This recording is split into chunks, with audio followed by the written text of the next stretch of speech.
2022학년도 교육표 같이 한번 읽겠습니다. 성령이여 새날을, 성령이여 새 힘을. 날씨가 너무 좋네요. 날씨가 너무 좋아요. 참 좋습니다. 잠깐만. 또 안 고쳤네 이거. 맨날 이 모양이야. 여기 참 이거 적혀져 있으니까 우리 창세기 1장 31절 같이 한번 읽겠습니다. 시작. 하나님이 지으신 그 모든 것을 보시니 보시기에 심히 좋았더라. 저녁이 되고 아침이 되니 이는 여섯째 날이니라. 아멘. 사실 이 본문이 지난주 본문이에요. 근데 지난주는 지지난주 본문을 제가 안 고쳤더라고요. 그래서 제가 이런 일 없도록 주의하도록 하겠습니다. 본다고 봤는데 제가 이런 간판을 만들었어요. 시리즈 설교라는 걸 보여주기 위해서. 오늘의 제목은 3번입니다. 한번 같이 한번 읽어주세요. 시작. 목표는 방향이다. 제가 우리 시리즈를 시작하면서 우리는 그리스도 안에서 승인된 존재다 이렇게 주장했습니다. 근데 이 주장은 저의 주장이 아니라 성경의 주장입니다. 우리는 모두 다 창조되었기 때문에 우리는 죄를 짓지만 예수 그리스도께서 하나님의 형상을 회복시켜 주시기 위해 이 땅에 오셨기 때문에 우리는 모두 다 승인된 존재입니다. 그 사람이 죄인이라고 하더라도 연약한 존재라고 하더라도 그리스도 안에서 용서받지 못할 존재가 없고 우리 중에 잘못해서 만들어진 존재는 아무도 없습니다. 여러분, 우리가 의도하지 않은 자녀들이 있을 수 있죠. 의도하지 않았는데 얘가 임신이 됐다든지 아니면 원치 않는 이런 상황이 될 수 있지만 그것은 우리의 사정이지 성경 안에서는 승인되지 않은 존재는 아무도 없다라는 것을 우리가 나눴습니다. 그래서 여러분, 세상에 어떤 실패를 경험하더라도 그 실패가 나의 존재를 훼손하도록 그냥 두시면 안 됩니다. 실패한 것은 아픈 일이고 실패를 회복하기 위해서 힘든 상황을 겪어야 되지만 그 실패 자체가 나의 존재의 의미를 훼손하도록 절대 두시면 안 됩니다. 그래서 우리 자녀들도 마찬가지입니다. 아이들이 살면서 때때로 성공을 하고 때때로 실패하는데 그 성공과 실패는 이 아이들의 존재를 증명하는데 아무 의미가 없습니다. 네가 100점 맞는다고 해서 더 귀한 것이 아니고 네가 빵점 맞는다고 해서 네가 더 하찮은 존재가 아니다. 네가 저 좋은 대학에 가고 좋은 직장을 얻으면 경제적인 이익을 얻을 수 있는 거지 그게 너의 존재 여부하고는 상관이 없다라는 것을 우리가 계속해서 가르쳐 줘야 되는 것이죠. 그런데 여러분, 이런 얘기를 계속하다 보면 우리가 이렇게 생각할 수 있습니다. 우리는 완벽하게 승인된 존재이기 때문에 승인되기 위해서 노력할 필요가 없으니까 그냥 막 살아도 되겠구나 생각할 수 있어요. 그런데 여러분, 성경은 게으름에 관해서 경계합니다. 성경 우리가 승인된 존재라는 것이 날 증명하기 위해서 열심히 살 필요가 있는 것은 아니지만 우리에게 주어진 생명의 가치만큼 열심히 살으라고 이야기하고 있습니다. 마태복음 25장 26절입니다. 같이 한번 읽겠습니다. 시작. 그 주인이 대답하여 이르되 악하고 게으른 종아, 나는 심지 않은 데서 거두고 해치지 않는 데서 모으는 줄로 내가 알았느냐. 주님이 우리에게 달란트를 주시고 넌 충분히 승인되었어 라고 이야기하실 때 우리에게는 미션이 있는 것입니다. 뭐냐면 승인된 존재답게 주신 걸 가지고 누려야 되는 미션이 있는 거예요. 나에게 주신 재능을 가지고 이 세상을 누려야 됩니다. 하나님께서 기뻐하시는 것을 하기 위해 열심히 살아야 돼요. 그래서 그리스도인 중에 난 열심히 안 살아도 돼, 난 구원받았어 라고 이야기하는 것은 성경의 메시지를 왜곡하는 것이죠. 근데 여러분, 우리가 성경의 수많은 메시지를 다 우리가 좋을 대로 해석할 때가 있는데 우리가 잘못했다고 해서 깊은 죄책감에 빠져 있는 사람들이 있어요. 죄책감을 가지는 것은 필요한 일이죠. 깊은 사고를 하기 위해서. 하지만 그 죄책감이 나의 존재를 훼손하게 놔두면 안 됩니다. 그리고 난 존재가 훼손되지 않는다고 해서 열심히 안 살면 그것 또한 성경을 왜곡하는 것입니다. 주님이 우리를 죄인에서 의인으로 구해주신 이유는 무엇입니까?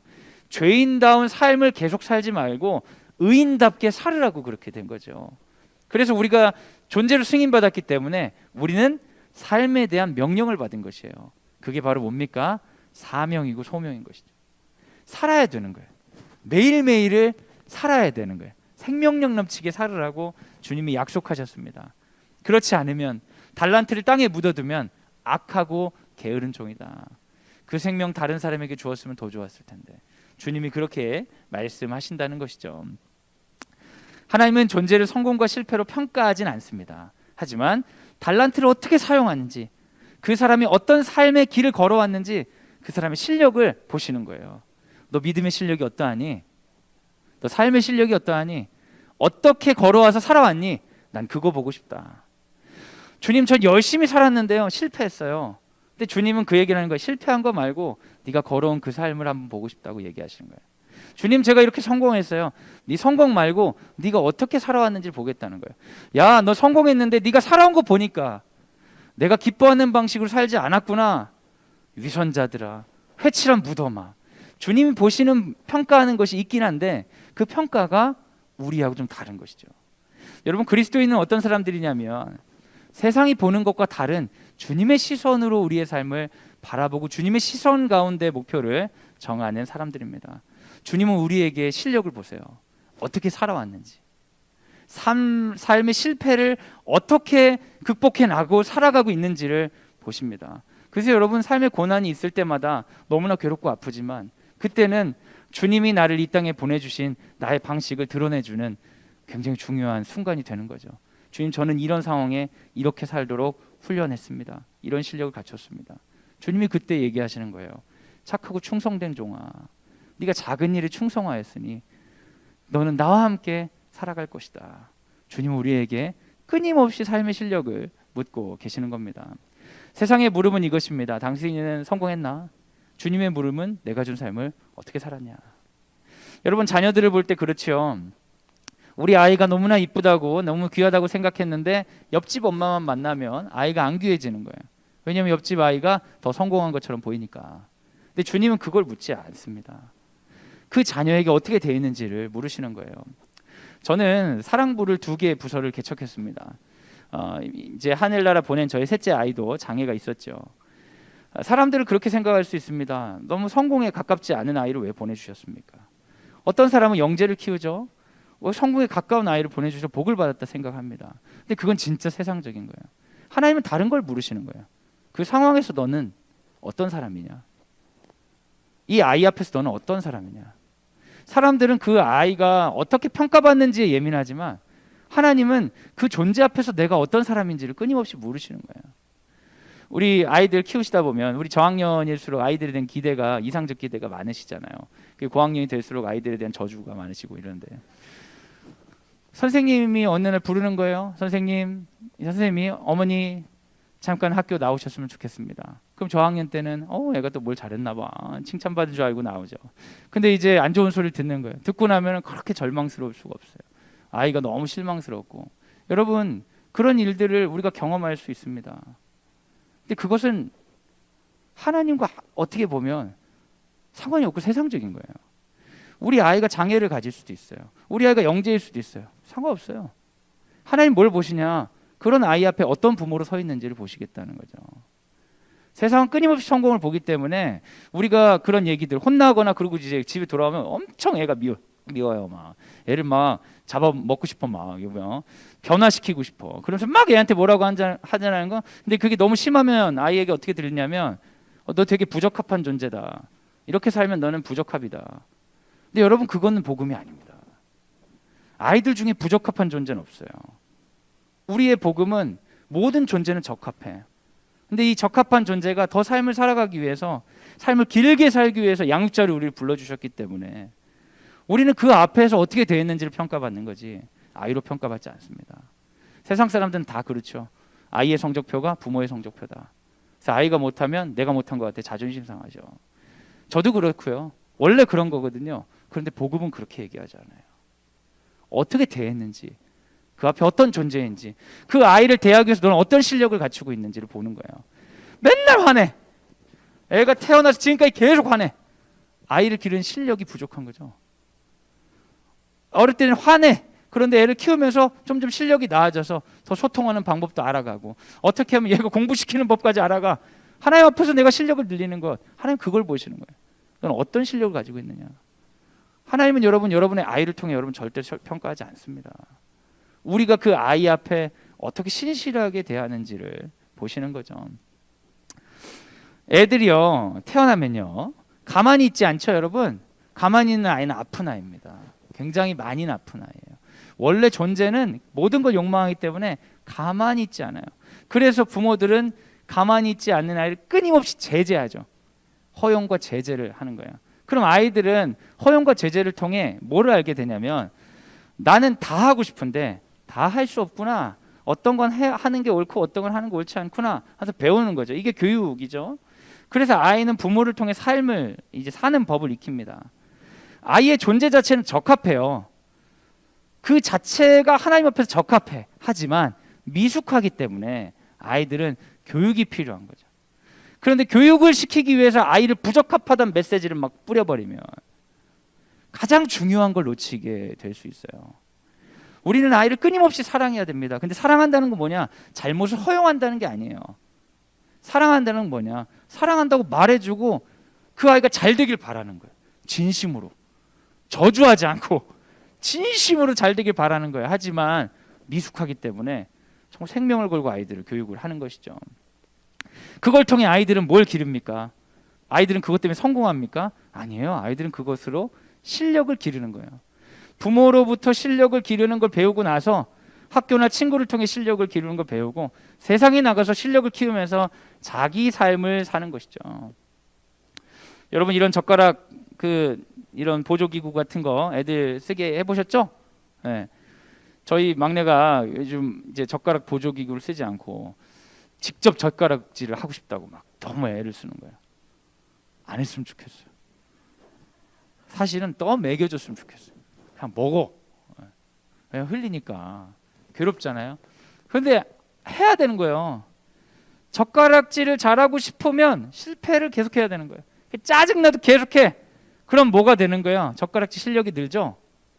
여러분, 외국인들한테 젓가락질 해보라고 하면 잘할까요? 못해요. 우리들이 젓가락질 다 하니까 모든 사람은 젓가락질 다 하는 것 같은데 이 젓가락질 우리가 다 연습해서 실력이 는 겁니다. 하나님께서 우리에게 묻는 것은 삶의 문제나 삶의 여러 가지 면에 관해서 끊임없이 실패와 도전을 통해 우리가 숙련되고 이 삶을 누리길 원하시죠. 남들로부터 성공한 인생은 못 될 수 있어요. 그건 우리가 통제할 수 없어. 하지만 숙련된 삶, 내 주변의 것들을 책임지고 나로부터 넓어지는 삶을 우리에게 요구하십니다. 그러니까 실력의 필수 요소는 지금 여기서 실패와 새로운 시도의 반복이고, 태어난 아기의 삶은 지금 여기서 실패와 새로운 시도의 반복이죠. 여러분, 아이들이 처음부터 일어나서 걷는 아이가 어디 있어요? 일어나려다가 앉고, 일어나려다가 앉고, 잡고 일어나고, 그리고 걷고. 근데 중간에 아이가 실패가 두려워서 가만히 앉아 있으면요, 못 걷습니다. 맞죠? 너무 당연한 얘기죠. 근데 왜 우리는 실패를 두려워합니까? 그럼 못 걸어요. 못 걷는다고요.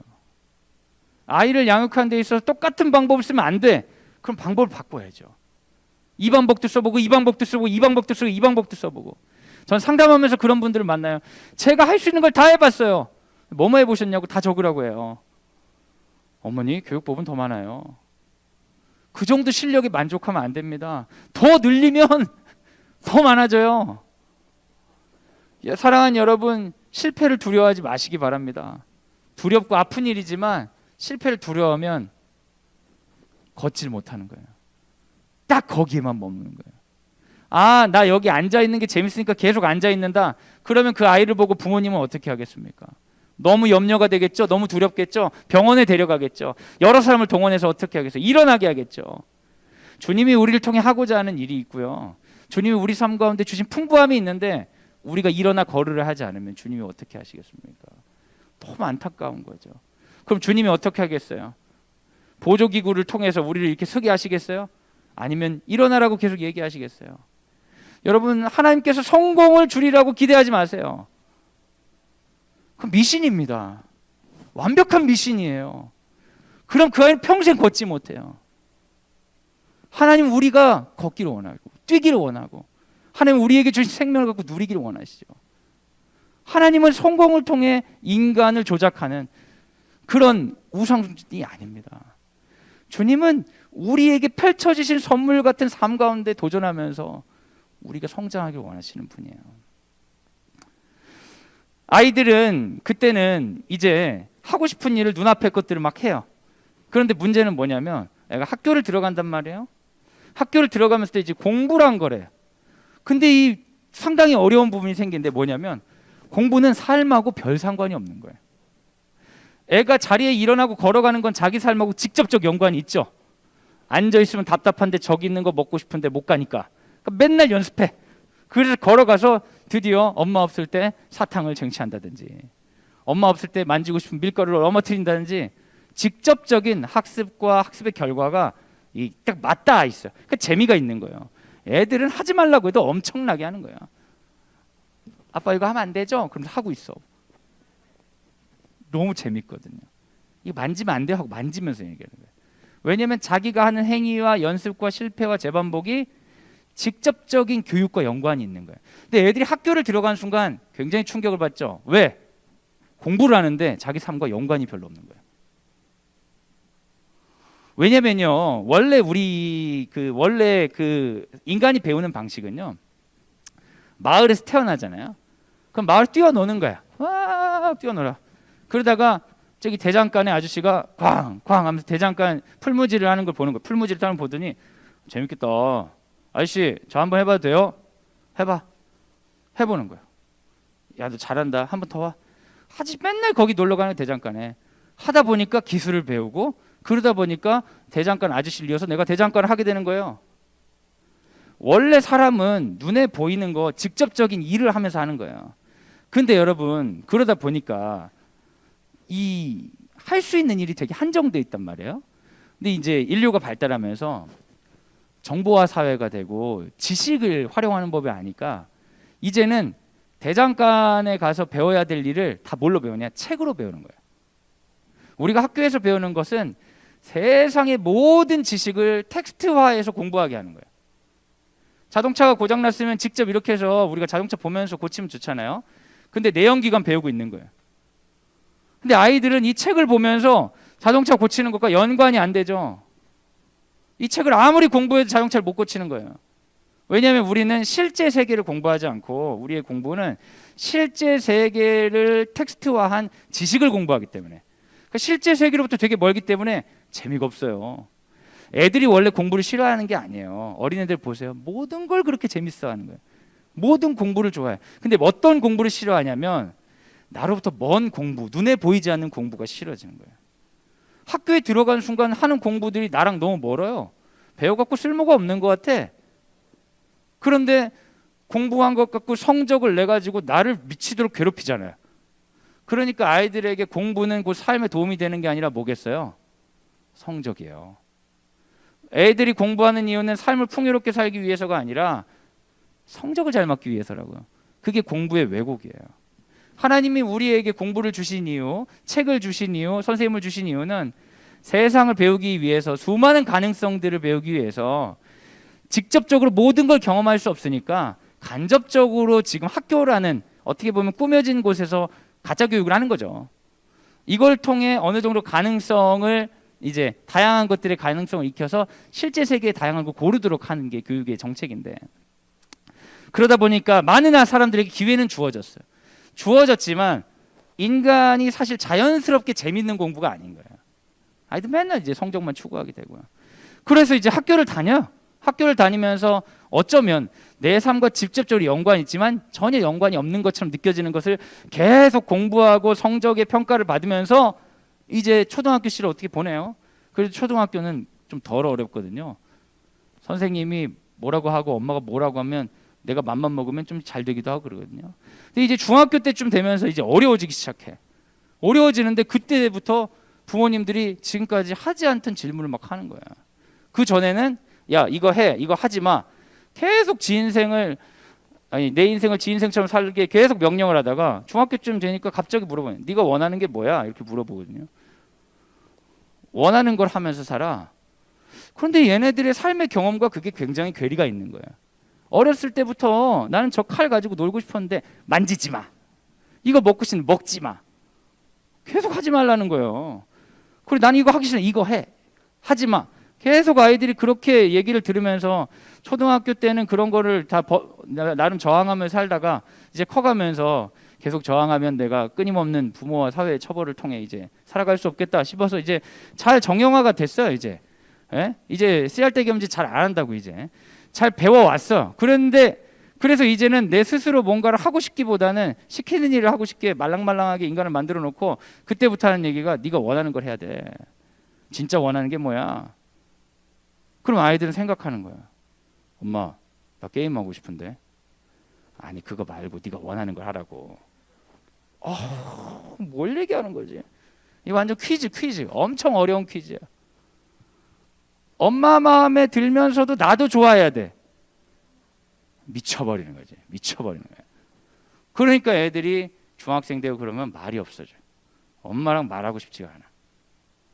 엄마가 맨날 잔소리하는데 말이 안 통하면 누구한테 말해보라 그래요? 아빠 보고 말해보라 그래요.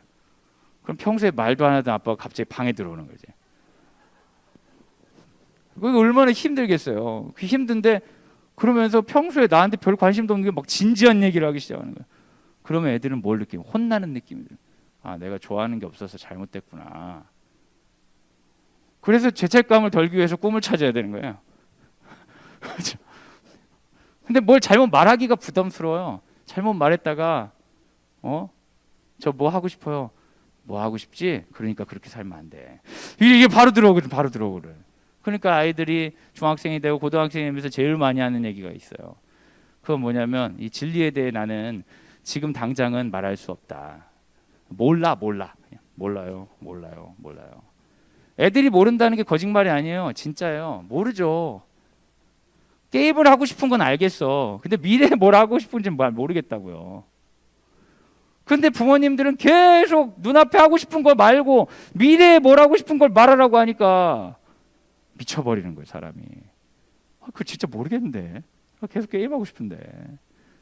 나가서 뭐 먹고 싶은데, 친구랑 통화하고 싶은데. 눈앞에 하고 싶은 건 선명한데 선명하지 않은 걸 계속 선명하게 말해보라는 거예요.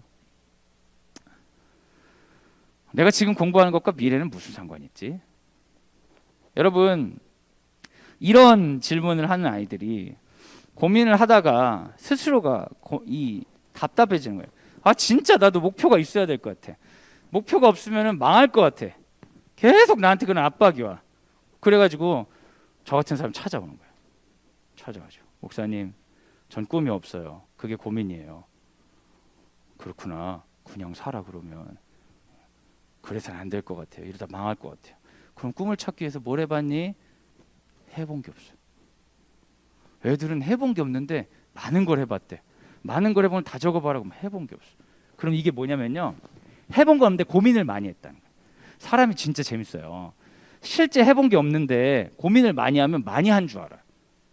정서적인 일을 노동으로 받아들여요, 여러분. 그래서 고민을 많이 하지 마세요. 왜냐하면 고민을 많이 하면 억울해져요. 엄청 억울해져. 친구 간에 얘 때문에 나는 맨날 신경 써. 얘 성격이 예민하거든. 얘 성격이 하나도 안 예민해. 하나도 신경 안 써. 둘이 크게 싸운 게 없어요. 근데 얘는 그렇게 말. 난 쟤 때문에 맨날 힘들었어. 맨날 배려했다고. 근데 얘는 한 번도 눈치챈 적이 없어요. 네가 배려했다고 나를? 여러분, 너무 고민하지 마세요. 그럼 어떻게 해야 되냐? 이 고민할 때 그때 우리에게 필요한 게 뭐냐? 목표를 그리스도인들은 어떻게 세워야 되는지 그것부터 들어가는 거예요. 그래서 오늘은 여러분과 같이 목표에 관해 이야기 나누려고 합니다. 이게 서론이 끝났어요. 설교가 너무 길까봐 걱정이네요. 아, 애들한테 어떻게 설교를 해야 될지 모르겠어요. 맨날 중간에 애들한테 설교가 끝나요. 어머, 어떡하니 얘들아. 그 이어서 하지도 않고 그냥 계속 끝내고 있어. 아, 나 어떻게 하지 못하겠어요. 그렇죠.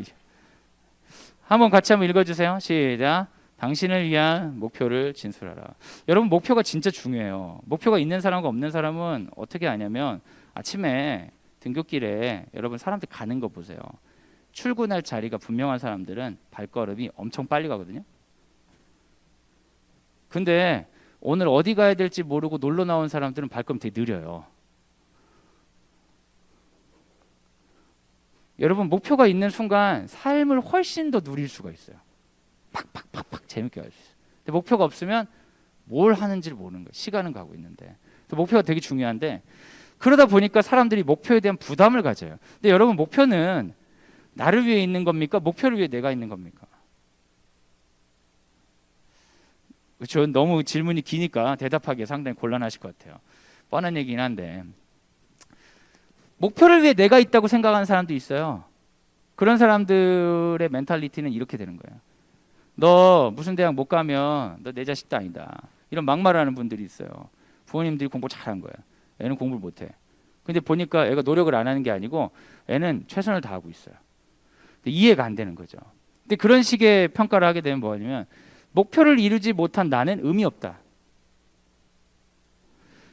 목표를 찾지 못한 나는 의미가 없다. 목표를 정확히 알지 못하면 헛된 노력을 하는 것이다. 목표를 위해 내가 있다는 생각을 하게 되는 순간부터 내 존재는 목표에 적합하지 않으면 의미가 없게 되는 거예요. 여러분 얼마나 많은 아이들이 그렇게 생각하는지 몰라요. 여러분 아이들 구원하셔야 됩니다. 우리 자녀들을 구원해야 돼요. 드림학교에서 아이들이 정말 믿음으로 이렇게 배우고 가르쳐도 세상의 문화가 그렇지 않기 때문에 많은 아이들은 목표를 위해 내가 있는 줄 알아요. 근데 여러분 이건 진짜 거짓말이거든요. 나를 위해 목표가 필요한 거예요. 나를 위해. 목표가 없으면 삶을 누리는데 훨씬 재미가 없거든요. 목표는 오늘 충만하게 만드는 과정을 위해서 필요한 거지 목표를 이루지 못한 내가 문제 있는 게 아니라고요. 목표를 찾지 못했다면 필요에 의해 목표를 정하면 돼요. 제가 그 졸업생들이 와가지고 목표가 없어서 어떻게 해야 될지 모르겠대요. 그럼 친구들 하는 거 따라해. 제가 그랬어요. 나는 취직 준비하고 애들처럼 그렇게 살고 싶지 않아요. 근데 목표 없으면 따라 사는 거지 원래. 원래 지 생각 없으면 지배당하고 사는 거야. 그냥 따라가. 그러다 생기면 딴 거 하면 되잖아. 근데 깜짝 놀라는 거야. 왜? 목표는 굉장히 명확하고 그걸 정하면 다른 걸 해서는 안 되고 경직되게 생각하니까. 근데 여러분 목표가 그렇게 경직되어 있는 목표가 어디 있어요? 목표 정하고 간다고 해서 그게 내 마음대로 기다려주는 게 어디 있냐고요. 가다 보면 바뀌면 바꾸면 되는 거지. 모르겠으면 남들 가는 거 따라가는 거지 뭐. 원래 자기 질문 없는 사람은 평생 노예같이 지배당하고 사는 거예요. 별로 고민할 필요 없이 열심히 따라가다 보면 이렇게 살면 인생이 괴롭겠구나 자기 길을 찾겠죠. 목표를 알지 못하고 했던 경험도 내 삶에 유익한 거예요. 목표를 하는 것보다 내가 더 중요하니까. 근데 목표를 더 중요시하는 순간 나는 의미가 없어. 나란 사람은 없어도 좋아. 목표가 있어야지. 여러분 돈을 목표로 삼으시지 마세요. 나를 위해 돈을 목표로 삼으세요. 나는 이번 달에 얼마씩 벌어야 목표가 되는 거예요. 저는 정해진 월급 벌고 벌 방법이 없어가지고 유일하게 벌 방법은 이 교사들은 이중직이 안 되기 때문에 주식을 해야 되는데 근데 그건 진짜 하기 싫더라고요. 할 수가 없어. 분명히 날릴 거고 전혀 신경 쓸 수 없고 주식에 투자할 돈이 없어요. 여러 가지 이유로 전 정해진 돈밖에 못 받는데 근데 내가 뭐 얼마를 찍겠다 이게 얘기를 했어요. 그럼 그거는 얼마를 찍겠다 했기 때문에 내가 더 열심히 살게 되잖아요. 그러니까 나를 움직이기 위해서 목표를 정해야지 얼마를 찍겠다 해놓고 거기 찍지 못하면 난 죽어야 돼. 이것도 못 이뤘어. 이건 말도 안 되는 짓이죠. 목표가 나를 위해 있는 거지 내가 목표를 위해 있는 것은 안 됩니다. 그건 아주 절망적인 상황이에요. 여러분 성경을 보세요. 성경을 보시면 이 내용에 대해 좀 더 알 겁니다. 창세기 12장 1, 2절 같이 한번 읽어주세요. 시작. 여호와께서 아브라함에게 이르시되 너는 너의 고향과 친척과 아버지의 집을 떠나 내가 내게 보여줄 땅으로 가라. 내가 너로 큰 민족을 이루고 내게 복을 주어 내 이름을 창대하게 하리니 너는 복이 될지라. 어느 날 주님이 아브라함에게 나타나셨어요. 그래서 목표를 주셨어요. 너는 본토 친척집을 떠나라. 아브라함이 순종했어요. 아멘. 그리고 나서 주님이 뭐라고 했을까요? 아무 말도 안 해주는 거예요. 목표는 방향은 되는데 몰라. 아브라함이 떠나라 했는데 아무것도 몰라. 어떻게 떠날지를 모르겠어요. 여러분 아시겠어요? 우리가 착각하는 건 하나님의 뜻이 딱 있으면 거기를 어떻게 막 인도하시겠다고 하는데 아브라함은 걸으면서 한 번도 몰랐다고. 그냥 방향만 알았어. 그냥 목표 정해놓고 가는 거예요. 가다가 가뭄이 들어. 그럼 이제 저기 블레셋으로 도망가. 그랬더니 나 죽을 것 같더니 또 부인을 막 팔으려고 해.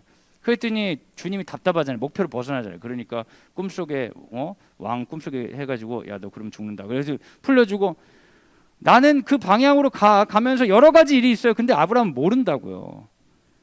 근데 그 방향만 맞는 거예요. 그냥 방향만. 목표는 여러분 방향이 돼야 됩니다. 방향이 된다는 건 뭐냐면 그쪽을 향하면 되는 거지 그게 고정화되어 있으면 안 된다. 고정화되어 있는 목표를 정하고 그 목표에 맞지 않는 내가 불필요한 존재가 아니에요. 아브라함에게 본토 친척 아비집을 떠나라고 한 이유는 하나님이 복을 주기 위함이잖아요. 나를 위해서 떠나는 거예요. 근데 아브라함이 떠나면서 내가 잘 떠나지 못하면 큰일 나고 이러면서 갔겠어요, 여러분? 여러분 그런 기괴한 상상이 어디 있어요? 떠나라고 해서 떠나면서 복을 주시겠거니 하고 그냥 가는 거예요. 그러다가 실수하면 다시 하나님께 기도하고 잘하면 하나님께 칭찬받고 그냥 가는 거죠. 주님은 아브라함에게 명확한 일을 주신 적이 없습니다. 삶의 방향을 주셨죠. 근데 우리에게 목표가 필요하다면 뭐냐면 명확한 것이 아니라 방향이에요. 어떻게 살아야겠구나, 어떻게 살아야겠다는 방향이 필요한 거지. 뭐를 해야 된다, 뭘 이루어야 된다, 도달해야 된다, 그렇지 않으면 나는 큰일 난다, 이런 식의 목표는 영혼을 갉아먹습니다. 구약에만 이런 게 아닙니다. 사도행전 22장 21절 같이 한번 읽어주세요. 시작. 나더러 또 이르시되 떠나가라, 내가 너를 멀리 이방인에게 보내리라 하셨느니라. 바울이 다메섹 도상에서 예수님을 만나고 나서 예수님이 너를 통해 이방인에게 복음을 전하겠다, 떠나라. 그리고 그 얘기를 듣고 바울은 어딜 가야 될지 모르는 거예요. 그냥 가는 거예요. 방향은 있어요. 근데 구체적으로 모른다고요. 그러니까 앞으로 어떻게 될지 몰라가지고 고민이라고. 당연히 모르죠, 여러분. 그걸 어떻게 알아요? 근데 왜 모르는 걸 괴로워하는 거예요? 우리가 하나님이 아니고 피조물인데 앞으로 어떻게 될지 어떻게 알아요? 당연히 모르죠. 근데 우리가 점검해야 될 건 뭐냐면 이게 분명한 길인지 아닌지보다 더 점검해야 될 건 내가 옳은 방향으로 가고 있느냐. 아이들이 계속 물어봐요. 하나님 뜻을 알고 싶다고. 그럼 점쟁이처럼 이거 할 거 저거 할 거 물어본다고요. 패를 꺼내요. 그럼 항상 전 얘기해요. 하나님 뜻은 명확하다. 네가 나쁜 짓 하지 않고 선하게 사는 거다. 방향 맞으면 상관없다. 그럼 아이들이 그거 말고 좀 골라달라고. 지가 책임을 져야지. 그래도 지 인생 망치면 어떡해요. 주님은 바울에게 명확한 일을 주신 것이 아니라 삶의 방향을 주셨어요. 요한복음 14장 6절은 그리스도인에게 분명한 길을 제시하고 있습니다. 같이 한번 읽겠습니다. 시작. 예수께서 이르시되 내가 곧 길이요 진리요 생명이니 나로 말미암지 않고는 아버지께로 올 자가 없느니라. 길은 있습니다. 여러분 길이 뭐예요? 예수예요. 우리가 어떤 목표를 정하고 방향을 정하고 가는데 이 방향이 맞는지 틀리는지는 몰라요. 하지만 점검할 수 있는 건 내가 그 길을 걸어가는 지금 예수와 함께하고 있는지, 예수와 상관없이 내가 정한 욕망에 따라 목표로 가고 있는지는 점검할 수 있단 말이에요. 주님이 그걸 통해 우리에게 길을 가르쳐 주십니다. 목표는 나보다 중요하지 않아요. 목표는 도달해야 되는 지점이 아니라 존재의 방향입니다. 중요한 건 동행하는 분 예수입니다. 이런 생각 많이 하죠. 어느 대학에 들어가지 못하면 내 인생은 의미 없다. 그런데 우리가 이걸 바꿔야 되는 거예요. 예수님과 동행하는 삶 가운데 어떤 대학에서 공부해보고 싶다. 그 목표보다 더 중요한 건 예수와 함께하는 거예요. 그럼 뭐냐? 내가 성취해야 되는 것보다 더 중요한 건 오늘 여기 지금 내가 어떤 존재인지이거든요. 그럼 목표가 바뀌어야 돼요. 사람들은 목표 진술을 뭘로 하냐면 도달하고 얻고 성취하고 싶은 것으로 가는데 그리스도인들의 목표 진술은 존재 진술이 돼야 되는 거예요. 난 어떤 사람이 되고 싶다. 어떤 존재가 되고 싶다. 이렇게 목표 진술을 하는 게 그리스도인의 목표 진술이죠. 나를 위한 오늘의 목표 진술. 예수님과 함께 걷고 싶은 여정을 상상하는 거예요. 여러분 뭔가를 도달하고 성취해야 된다고 하면 내가 거기에 부적합할까 봐 답답하잖아요. 근데 예수님과 함께 어디든 가고 싶은데 어디 갈래? 라고 묻는다면 우리의 미래가 어떻게 되겠습니까? 달라지는 거예요. 여러분 미래에 대한 목표를 정할 때 예수님과 함께 걷고 싶은 곳, 예수님과 함께 가고 싶은 곳, 예수님과 함께 살고 싶은 존재, 그분과 어울리는 존재, 이런 걸로 바꾸는 게 그리스도인의 목표 진술입니다. 당신을 위한 목표 진술이 바로 존재 진술이에요. 저는 이제 어제 이렇게 진술을 했어요. 저의 존재 진술, 목표 진술이. 멈춘 사람을 가게 하고 멈추지 못하는 사람을 멈추게 하는 목회자, 교육자, 상담가. 이 문장이 여러분 언제부터 만들어졌겠어요? 제가 이 문장 언제 만들었겠어요? 어제 만들었어요. 어제. 뭘 언제 만들겠어? 어제 만들었죠. 왜냐하면 이 문장은 완성된 게 아니라 내가 그 방향을 가다 보면 더욱더 선명해지는 거거든요. 제가 지금보다 10년, 20년 전이면 여기서 몇 글자 지워졌을 거예요. 또 다른 얘기가 나왔겠죠. 그런데 우리가 예수와 함께 걷고 있는 걸 확인할 만한 목표 진술을 해보는 거예요. 우리 아이가 커서 뭐를 하는지, 어떤 직업을 갖는지까지 가려면 좀 더 성장해야 돼요. 지금은 그냥 재미로 정해보는 거죠. 이 일 해보면 좋겠다. 그럼 그 일 해보고 싶으면 무슨 대학을 가야 되는데 뭘 준비해야 되는지 목표 진술을 통해 이제 거꾸로 이게 알아보기 위해서 하는 거지. 지금 아이들이 할 수 있는 목표 진술을 하게 하는 거예요. 그건 존재 진술이에요. 너 어떤 사람 되고 싶냐? 친구들에게는 어떤 사람 되고 싶고 하나님께는 어떤 사람이 되고 어떤 사람이 되고 싶냐? 존재 진술을 통해 내가 어떤 사람이 되고 싶은지를 정하면 오늘의 방향성, 오늘의 삶이 새롭게 될 수 있는 거죠. 저는 나이가 들으니까 이런 직업이 관련된 것까지 나오지만 아이들이 이런 것까지 막 쓰는 건 재미로 쓰는 거예요. 재미로. 그리고 나중에 계속 고쳐나가는 거예요. 근데 여러분 이것을 도달해야 되는 어떤 지점으로서가 아니라 내가 가는 방향으로서 진술해야 즐겁게 갈 수 있는 거예요. 예수님이 우리에게 주신 생명이 그런 거죠. 사랑하는 여러분, 여러분에게 제가 도전합니다. 목표를 진술해 보셨으면 좋겠어요. 여러분의 삶에 대해서. 애들한테 계속 꿈을 가지라고 해서 직업을 강요하지 마시고, 그래서 대학을 정해주려고 하지 마시고, 여러분이 어떤 존재로서 이곳에 있고 싶은지, 이곳에 있음을 어떤 존재로서 이어나가고 싶은지를 스스로 진술해 보세요. 그러면 그 진술이 여러분의 삶에서 뭔가를 하게 만드는 거예요. 목표를 정했을 때 우리가 훨씬 더 빨리 걷게 되거든요. 같이 한번 읽어주세요. 시작. 목표를 구체적인 단기 목표로 바꾸라.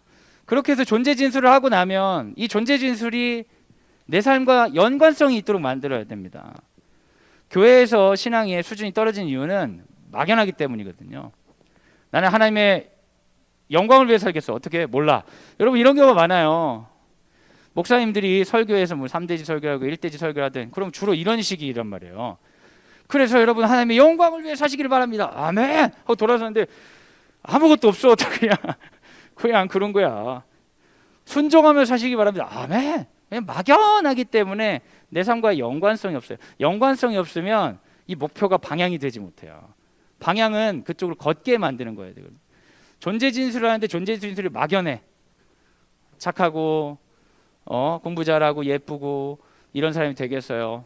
존재 진술 막연해. 그럼 하나도 그것 때문에 걷지라. 영향을 못 받는 거예요. 구체적이고 나다울수록 영향을 받고 그 존재 진술 때문에 내가 오늘 한 걸음 걷게 됩니다. 그런 방법 중에 뭐 만다라트 이런 방법 있죠. 이제 만다라는 또 우리 기독교에서 싫어하시는 분들도 있을 수 있는데 이거 많이 쓰는 방법인데 예를 들면 어떤 사람이 해피 라이프가 내 삶의 목표예요. 난 행복한 삶을 살고 싶어. 그럼 행복한 삶을 위해서 필요한 거를 이제 단기 목표로 분화하는 거예요. 아, 독서 100권 하면 좋겠다. 1년에. 내 커리어가 좀 좋으면 좋겠다. 행운도 따라주면 좋겠고 업무 스킬도 좋아하면 좋겠고 글쓰기도 블로그를 하면 좋겠고 가족하고도 잘 지내고 돈도 잘 벌고 건강하면 좋겠다. 이렇게 정해보는 거예요. 그럼 여기까지도 막연하죠? 하나씩 더 정해봐. 독서 100권을 딱 골라서 독서 100권 중에 경영서적 20권, 뭐 안전서적 10권 이런 거 읽어야겠다. 커리어 쪽에 가면은 이런 거 해봐야겠다. 행운 쪽에 가면 이런 거 해봐야겠다. 이러면서 어떤 단계가 있으면 그 단계가 너무 막연하면 목표가 쓸모없는 목표예요. 괜한 목표예요. 괜한 목표. 그 목표가 오늘의 나를 움직이게 할 수 있도록 구조화를 만드는 거예요. 구조화를 만들면 그 구조화 가운데 이 다 할 수 없거든요. 구조화 가운데 쓸만한 걸 가지고 습관을 만드는 거예요. 그러면 내 존재가 목표에 가까운 삶을 살 수 있죠. 이제 예를 드는 거예요. 이제 뭐 그냥 일반적으로 행복할 거야. 목표야. 행복하려면 어떻게 해야 되지? 스스로 생각해. 그럼 성공해야 돼. 성공하면 어떻게 돼? 좋은 직장 얻어야 돼. 좋은 직장은 좋은 상급학교 가야 돼. 그걸 좋은 사과 받으면 올해 내신 점수 잘 받아야 돼. 그럼 이번 시험 잘 봐야 돼. 이번 시험 평균 90점 넘어야 돼. 이번 시험 수학 80점 넘고 국어는 100점 맞아야 돼. 이번 시험 기간에 수학 4번 돌리고 국어는 3번 돌릴 거야. 이번 주 수요일까지 수학 개념 정리하고 주말에 문제 풀 거야. 오늘 숙제하고 2시간 남으니까 수학 2단 노트 정리하고 지난번 5단 문제 풀 거야. 앞으로 30분 동안 몇몇 쪽에서 몇몇 걸 정리하겠다. 이번 수업 시간에 노트 정리한 걸 쉬는 시간에 봐야겠다. 이번 수업은 중요한 거 보니까 코네시고 정리하겠다. 그럼 여러분 보세요. 내가 행복할 거야를 계속 단계로 나누면 오늘 수업 시간에 코넬식으로 정리를 하는 거예요. 내가 코넬식으로 정리하는 게 내 삶의 행복과 깊은 연관이 있다고 스스로가 자각하는 순간 하나하나가 달라지는 거죠. 여러분 오늘 예배 드리러 올 때 그냥 오신 분들이 많잖아요. 습관을 쫓아서. 좋은 습관이니까 괜찮아요. 근데 여러분 만약에 제가 굉장히 문제가 있는 사람이라 좋은 습관인 줄 알고 왔는데 이 상황을 계속 세뇌시킬 수 있잖아요. 그래서 여러분 점검할 필요가 있는 거예요. 뭘 점검하냐? 난 어떤 존재가 되고 싶지? 난 어떤 존재가 되고 싶지? 하나님 앞에서 예수님과 어떻게 걸어가고 싶지? 그걸 기준으로 해서 한번 그걸 나눠보는 거예요. 세분화해보는 거예요. 그래서 그 세분화가 어디까지 오냐? 내 발 앞까지 올 때까지. 그래서 나는 내가 얘기한 존재 진술에 다가가기 위해서 한 걸음을 오늘 떼는 거죠. 매일 한 걸음 떼는 거예요. 찬양 있잖아요. 찬양. 한 걸음 한 걸음 주 예수와 함께. 노래만 부르고 안 떼잖아요. 근데 한 걸음 떼는 건 그 존재 진술을 오늘에까지 오게 해서 오늘 거기에 맞게 되는지를 보는 거예요. 막연한 생각을 오늘의 행동 목표로 바꾸는 게 단기 목표입니다. 근데 단기 목표를 잘 세우려면 어떻게 해야겠어요, 여러분? 경험을 해봐야 돼요. 경험을. 안 해본 건 단기 목표를 못 세워요. 아, 나 살 빼야지. 장기 목표죠. 어마어마한 장기 목표하고 막연한 목표예요. 근데 이걸 단기 목표로 세우려면 어때요? 많은 다이어트 경험을 통해 다이어트 실패와 제시도를 통해 나에 대한 정보가 있어야 돼. 나에 대한 정보가 있으면 밥 먹을 때 몇 그램 이상 안 먹어야겠다. 그 정보를 통해 경험을 통해 단기 목표를 세우는 거죠. 근데 이 단기 목표가 없으면 위에 있는 목표와 단기 목표가 연결돼 있지 않으면 사실 오늘 삶이 별 의미가 없고 감각적으로 눈앞에 있는 걸 계속 쫓아가는 거예요. 할 일 없으면 스마트폰 하고, 할 일 없으면 술 먹고, 할 일 없으면 남들 하는 거 하고. 그 삶의 방향이 없는 거죠. 존재가 존재답게 살지 못하고 주변 분위기에 따라 계속 흔들리는 거예요. 바람에 나는 겨와 같도다. 고린도전서 15장 31절 같이 한번 읽어주세요. 시작. 형제들아, 내가 그리스도 예수 우리 주 안에서 가진 바 너희에 대한 나의 자랑을 두고 단언하니 나는 날마다 죽노라. 고린도전서 15장은 부활장이라고 바울 선생님이 마지막에 종말론적인 죽음에 대해서 해명하는 거예요. 자기는 부활할 걸 믿는다는 거예요. 부활할 걸 믿기 때문에 나는 날마다 죽노라. 자신이 믿는 바가 오늘 실현되는 거죠. 이 사람에게 날마다 죽는 건 뭐였겠어요? 복음을 전하기 위해서 핍박당하는 것, 어떤 어려움에도 불구하고 그 자리를 한 걸음 더 나아가는 것. 매일매일 자신의 존재 진술과 자신의 행동이 접합되는 걸 경험하면서 나는 날마다 죽노라. 이걸 다시 말하면 나는 날마다 부활하노라. 나는 날마다 부활하신 예수와 함께 사노라. 예수와 함께 있으면 그게 길이기 때문에 결코 길을 잃어버리지 않는 거죠. 그러니까 바울 선생님은 바쁜 거예요. 계속 가는 거예요. 달려갔기를 마치기까지는.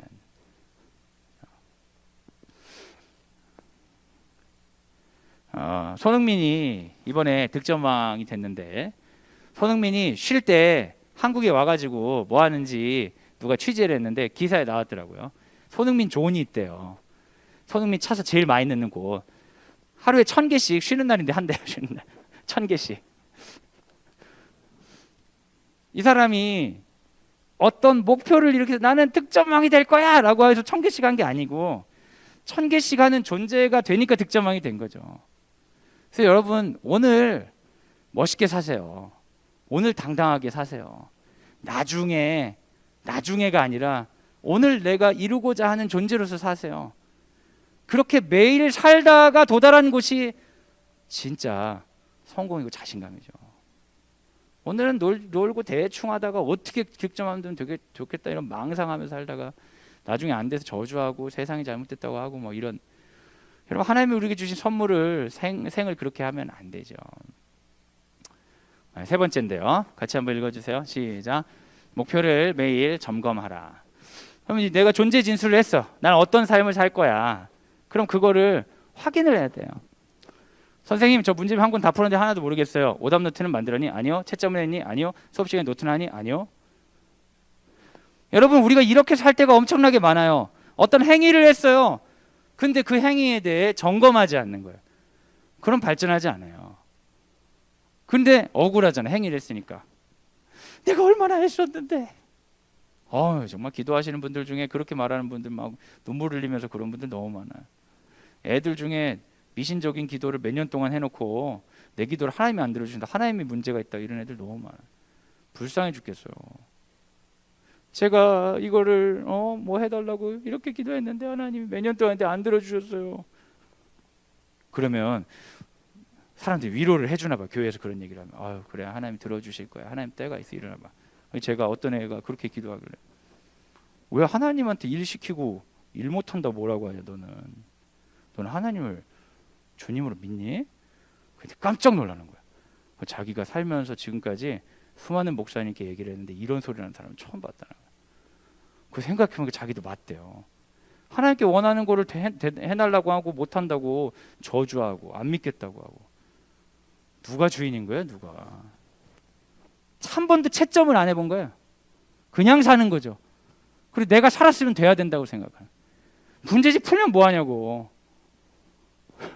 오답노트를 안 만드는데, 채점을 안 하는데, 수업 시간에 필기를 안 하는데, 문제집 푸는 행위로 그 수많은 과정을 대체하려고 해. 그 대부분 고민하면서 시간 보내고. 정말 안타깝죠, 여러분. 여러분, 생각할 시간에 행동을 해야 됩니다. 그래야 실력이 늘어요. 그래, 실력이 늘어. 점검하지 않으면 정직하게 평가할 수가 없어요. 제가 얼마 전에 저희 막내 그 영유아 건강 검진을 갔어요. 지금 애들 첫째 둘째랑 키우는 때 텀이 생겨가지고 상당히 혼란이 있었어요. 가서 건강 검진 왔다고 하니까 문진표를 가져오라고 하더라고요. 그래서 어디 인터넷에서 문진표 주지도 않고 가져오라고 해가지고 어디서 문진표를 뽑아가지고 제가 체크하고 갔더니 깜짝 놀라더라고요. 아니, 앱으로 요즘은 다 하는데 이러시는 거예요. 나한테 말을 했어야지. 제가 이렇게 말하고 싶은데 보니까 이미 다 적어주시긴 했더라고요. 말로 해야지, 적어서 주면 어떡해. 제가 나이가 많이 들었나 봐요, 그런 걸로. 그래서 제가 그 자리에서 막 앱을 깔았어요. 앱 까는데 막 안 깔리고 막 인증서가 어찌가 해야지. 1시간 그러고 있는, 막 간호사도 막 괜히 앞에서 고객이 뭐 띠벙한 사람이 있으니까 여기서 지금 바빠 죽겠는데 막 가져오라고 하고, 막 간호사 두 분이랑 엄청 친해졌어 그냥. 그리고 막 해가지고 어떻게 해결을 했어요. 그래서 제가 질문을 막 체크 하는데 인지 부분에 가가지고 제가 되게 막 놀란 거예요. 아침, 점심, 저녁, 오늘, 내일 되게 시간 개념을 이해한다. 얘가 이해하나? 잘 모르겠다 했었어요. 손에 닿지 않는 물건 사용할 가져온다. 이건 한다. 자신이 원하는 TV 채널 온다. TV가 없는데? 아니지. 동화책 읽으면 일부 내용 기억. 그건 그런 것 같아. 엄마가 많이 쓰는 물건 어떤 용도로 사용되는지 알고 있다. 엄마 물건을 얘가 아나? 잘 모르는 것 같은데. 1 더하기 1을 계산한다. 한 번도 시켜본 적이 없는데? 모른다.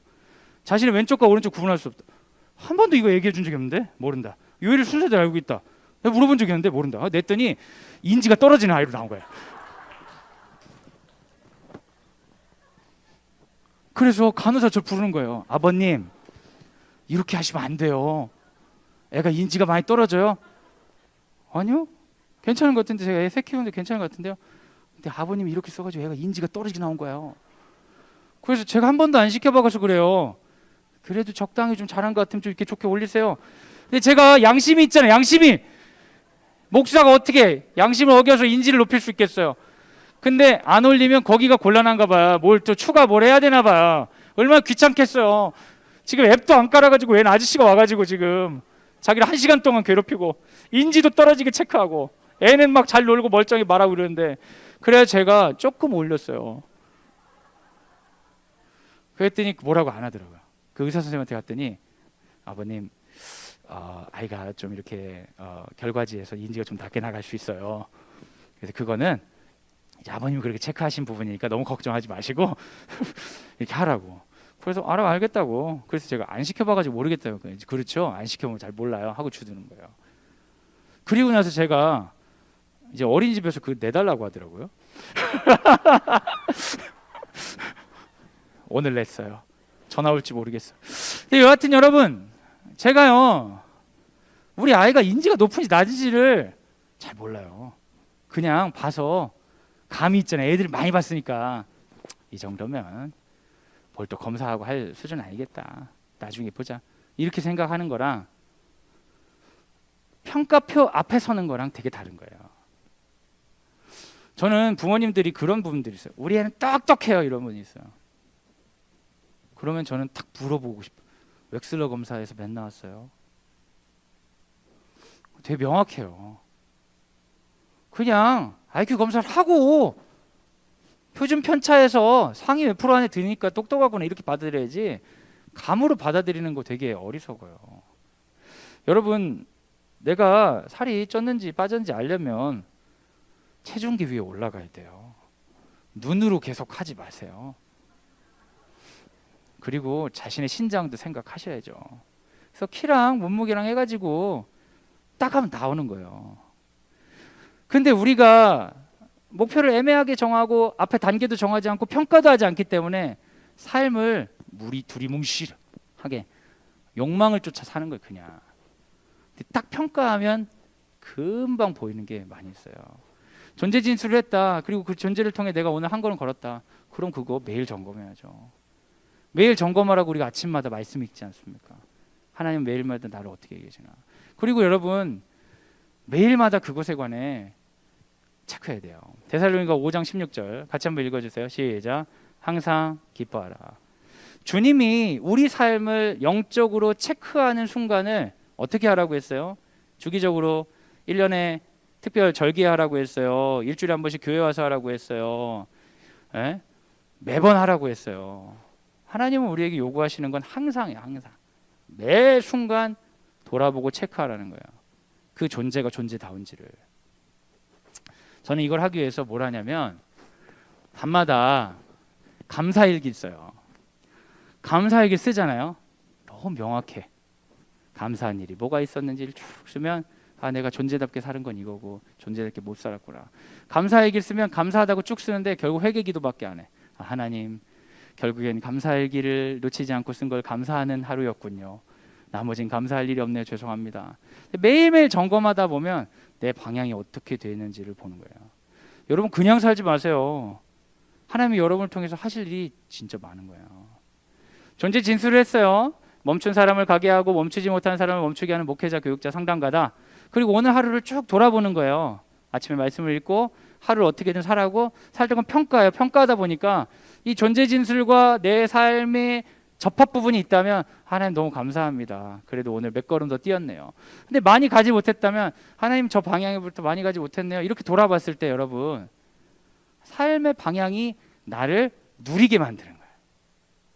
그래서 여러분 오늘 말씀을 나누고 전 여러분의 자녀들에게 설교하고 아이들에게 도전하겠지만 여러분이 이 얘기를 듣고 좋았어. 오늘 우리 애들 붙잡아놓고 이거 시켜야겠다. 전지식을 적어라. 여러분 그런 순간 여러분 진짜 이제 그 아이들은 엄마 제발 교회 좀 가지 마세요. 어머니 매체를 피하세요. 어머니 수도원에 들어가세요. 이렇게 되는 거예요. 여러분 스스로 한번 물어보세요. 존재 진술을 해보세요. 나는 어떤 존재가 되고 싶지? 뭘 성취하고 이루고 싶은 것들이 있을 수 있는데 그거는 존재 진술의 하위에 들어가야죠. 이런 존재가 되기 위해서 돈도 많이 벌고 좋고 이런 존재가 되기 위해서 어떤 뭐 필요하면 하기도 해야겠고 이런 존재가 되기 위해서 뭔가를 또 이루기도 해야겠고 하는데 그것보다 어떤 사람이 되고 싶은지 하나님과 동행하면서 어떻게 살고 싶은지를 한번 써보는 거예요. 그리고 그렇게 써보고 나서 그것과 내 삶은 어떤 연관이 있는지를 보고 연관 있게 내 삶의 습관들을 점검하는 거예요. 내가 하는 이 습관들이 이 존재 진술과 잘 맞나? 날 걷게 만드나?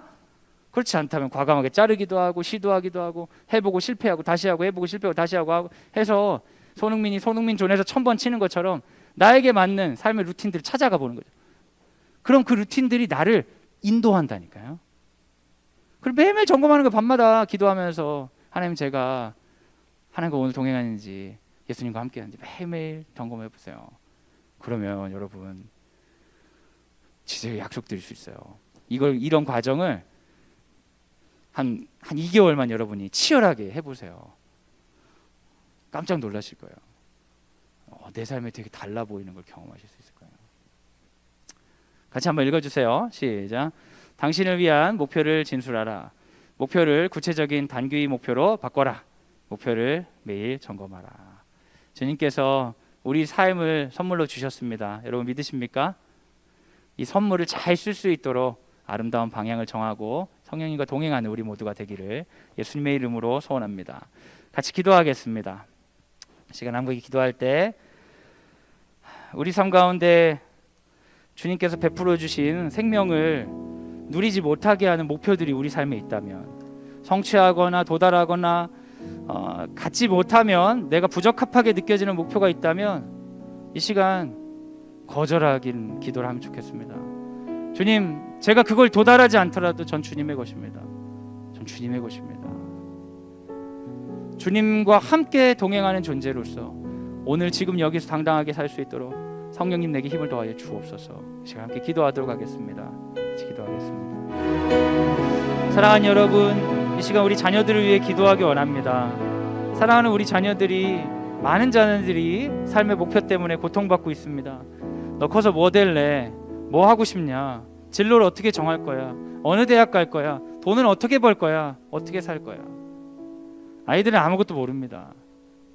모르고도 말을 해야 되기 때문에 말하는 게 되게 많습니다. 그리고 자기 존재를 신뢰하지 못하게 됩니다. 모르는 것들을 말하고 그 모르는 것으로 이루지 못하면 난 부적합한 존재라고 평가받을 게 뻔하니까, 나를 너무나 사랑하는 엄마 아빠가 나에게 실망할 것을 내가 알고 있기 때문에, 이 사회에서 내 자리가 적합하지 않을 것이란 걸 느끼기 때문에, 사랑하는 여러분, 우리가 막아줘야 됩니다. 너는 적합하다. 넌 예수의 사람이다.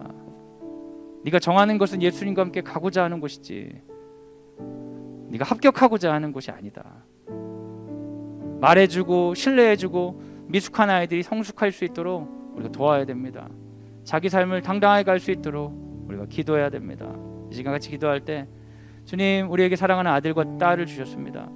능력 있는 아이도 있고 부족한 아이도 있고, 이런 건 잘하는데 이런 것도 못하게 하다 하고, 다양한 아이들이 있습니다. 마음에 완전히 들지 않는 것도 있고 마음에 드는 것도 있고, 하지만 주님, 그것에 관해 묻지 않겠습니다. 주님, 이 아이를 우리가 청지기로서 이 존재답게 잘 성장할 수 있도록 우리가 실력을 기르게 하여 주시옵소서.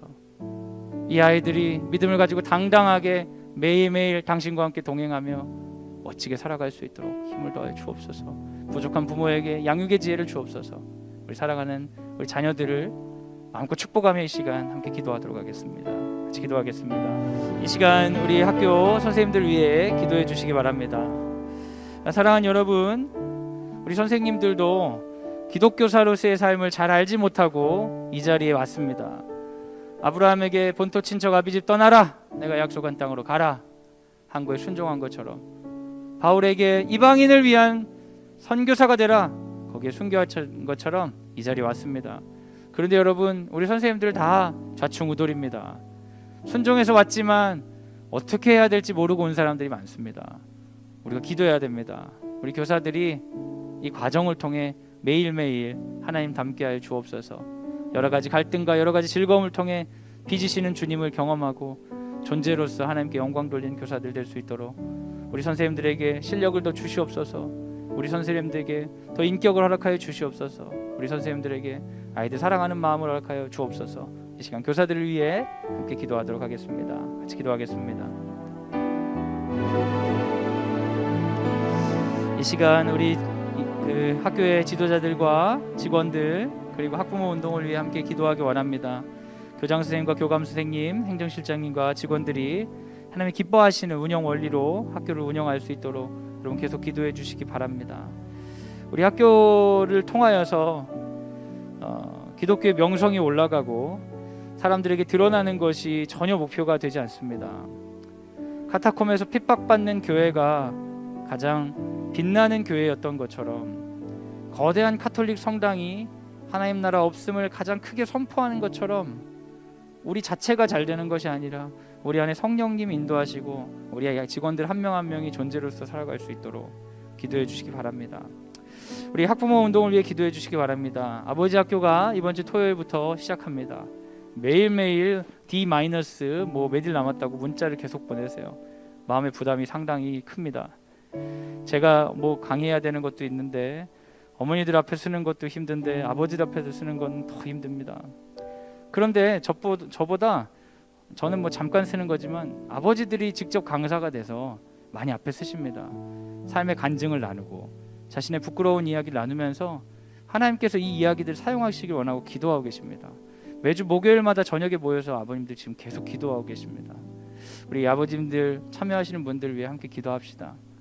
흩어졌던 수많은 마음들을 모아서 주님 앞에서 회복된 존재로, 회복된 아버지로서 잘 감당할 수 있도록 아버지 학교 인도하여 주옵소서. 시간 함께 기도하도록 하겠습니다. 같이 기도하겠습니다. 제가 마무리하는 기도와 축도로 예배를 마치도록 하겠습니다. 하나님 감사합니다. 하나님 우리 가운데 삶의 방향을 주셔서 감사합니다. 많은 사람들은 우리가 세상에 던져진 존재라고 합니다. 방향도 없고 삶의 의미도 없고 그저 있는 존재라고 이야기합니다. 그런데 주님께서는 우리에게 내가 너를 창조하였다 말씀하여 주시고 너의 삶을 통해 영광 받겠다고 말씀하십니다. 주님 우리 삶의 방향을 주셔서 감사합니다. 그런데 그 방향을 갈 때 우리를 혼자 두지 아니하시고 길 대신 예수가 함께해 주신다고 약속해 주셨습니다.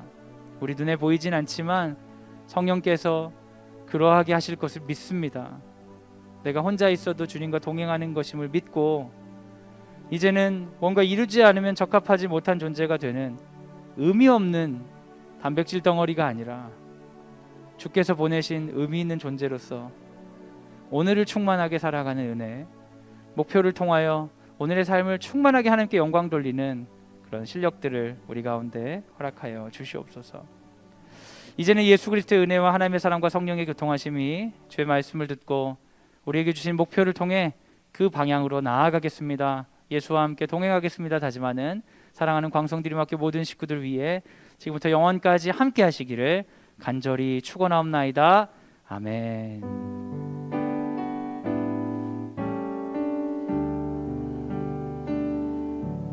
하나님께 영광의 박수를 올려드리겠습니다.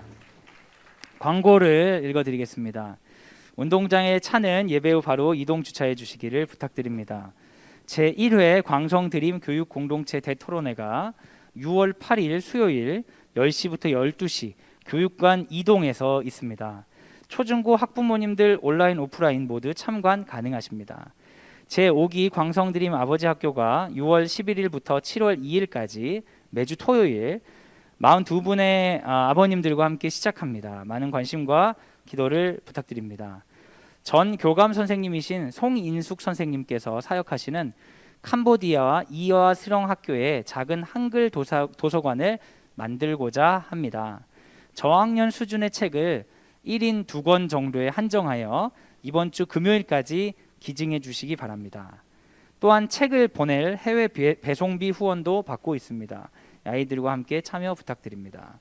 그 캄보디아에 저희 송인숙 교감 선생님이 선교를 가셔서 거기가 그 이화 대학하고 관련이 있는 데인가 봐요. 그래서 이름을 이화스랑 학교라고 지었는데 거기 아이들에게 한글도 가르친답니다. 캄보디아 아이들에게 한글을 가르치는 거예요. 그래서 한글의 수준이 높지 않다고 합니다. 그래서 이게 유아 수준이나 높아도 초등학교 1학년 수준의 그림책 같은 걸 보내주면 아이들이 한글 공부하는 데 도움이 된다고 하니까요. 즐거운 마음으로 참여해 주시기 바랍니다. 다음 주에 뵙겠습니다. 감사합니다.